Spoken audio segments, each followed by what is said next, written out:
Hello, Chapel Hill family. I know you're like me, that there's been a lot of things that you've missed during this time, and a lot of things that you've probably learned.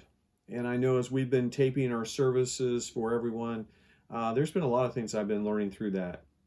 It was probably about the first, I don't know, third or fourth week into that I was going home that night, and my wife does what she always does after taping: how to go. And that particular night, I came home and I said, "Oh, it was bad. It was terrible.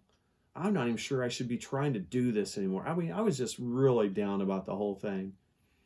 And she said, "Well, I'm sure it wasn't as bad as you think it was." I'm like, "No, it was terrible." And I went back into my bedroom and I changed, and I just thought about it a little bit, and I got thinking, that's not good.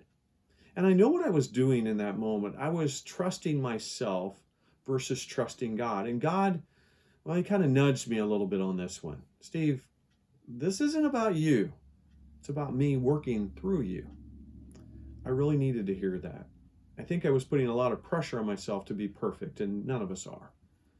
Who are you trusting these days? I want to think I'm always trusting God. That's not always the case.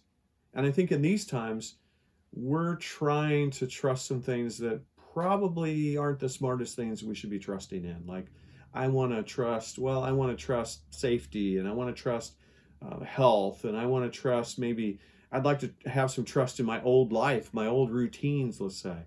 Or sometimes we put trust in pleasure or comfort or material things. There's something that can happen when we do that. All of a sudden, we begin to trust in other things and even in ourselves more than we do God. And we find ourselves in a really bad place. In fact, God would call that would be something he would call unfaithfulness.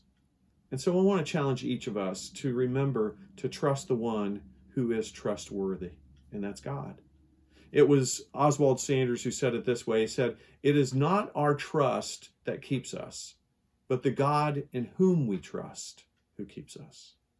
So today, whatever it is, wherever it is you're finding yourself, whatever it is you find yourself up against, keep trusting God, because God will bring you through whatever it is that you're going through.